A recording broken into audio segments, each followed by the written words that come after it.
partia kemi pas një proces thuja normal dhe nuk kemi pas asgjë diçka të jashtëzakonshme atje, por pushteti dhe qeveria është po që ata e kanë me nxitim edhe e kanë me të patjetër me të patjetër me përmbys atje rezultatin dhe me dalë fitues të zgjedhjeve për arsye se Mitrovica ka qenë një pikë në të cilën gjithherë lëvizja vetëvendosje ka pretendu dhe gjithherë e gjithë suksesin e saj e lidhë për Mitrovicën e askund tjetër nuk ka dikun që mund të lavdërohet për të arriturat e qeverisë thuja 5 vjeçare të lëvizjes vetëvendosje. Pra ka përdorur për ojna politik, thoni? Ka përdorur që të krijoj alibi që qytetarët e Mitrovicës janë të kënaqur me situatën cilën ja u ka sjell qeveria e ndërheqje. Qartë, zotin Ura, dua tani të kaloj pak edhe tek pjesa e formimit të qeverisë, sepse kanë mbetur edhe 5-6 ditë deri në përfundimin e afatit kohor që të thirret seanca e re për formim të qeverisë, tashmë me mandatarin e dytë të lëvizjes vetëvendosje me Glau Konjovcën. Besoni se Konjovca do arrit të sigurojë numrat e nevojshëm për ta bërë qeverinë e re? Unë kam thënë më parë që partia fituese e zgjedhjeve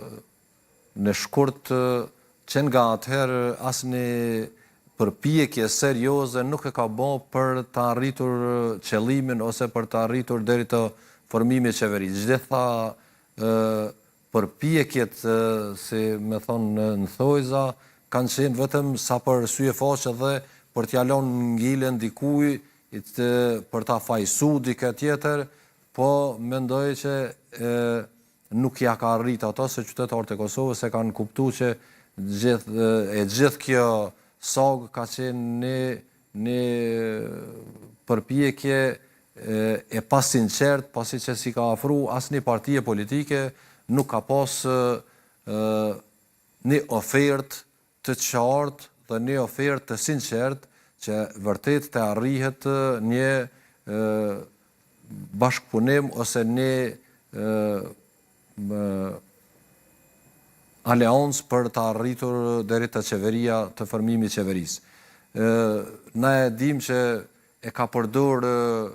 nismen e cila i ka pas vetëm 3 deputet, edhe vetëm rreth asaj është sill gjoja që unë po i bëj përpjekjet, po që nisma nuk po ofrohet, e cila edhe sikur të ishte ofru, i ka 3 deputet, prap se prap nuk është e mjaftueshme për të arritur atu ku duhet. Me lidhjen demokratike, mendoj që vetëm ka lujt ping-pong, pasi që vetëm një herë ka qenë një ftesë zyrtare, e cila edhe ajo nuk ka qenë e përmbushur ose e ftuar që ta diskutojnë rreth programeve, rreth për afrimit të ideve të tyre, po sa për ta thënë që ne i bëm përpjekjet tona dhe nuk në partitë opozitare që të bëhet qeveri. Edhe nga Glau Konjovca u përmend se po bëhet mandatimi i tij me qëllim që të shmangen zgjedhjet e reja dhe me qëllim që të votohet buxheti i vitit 2026. As për hir të kësaj nuk vlerësoni se duhet t'ja japni votën Konjovcës?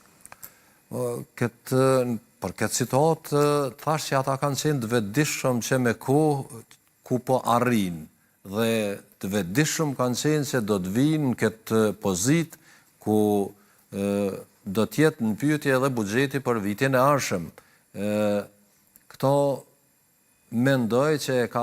ka ideu për shkak se tu e di që partitë tjera janë më të përgjeshme karshi shtetit, ka deshti vej në situatë ose në pozita të cilat edhe mund të bëjnë një sakrificë të tillë për hir të shtetit, po tu e ditë që është një lojë e tyre, mendoj që nuk do të binë prej e këtyre maniverzimeve dhe të përpjekjeve për të luajt një skenar deri në fund të lëvizjeve. Diskutua shumë edhe pjesa e mandatimit të konjuftës nga presidentja e vendit Vjosa Osmani, sepse nga shumë kush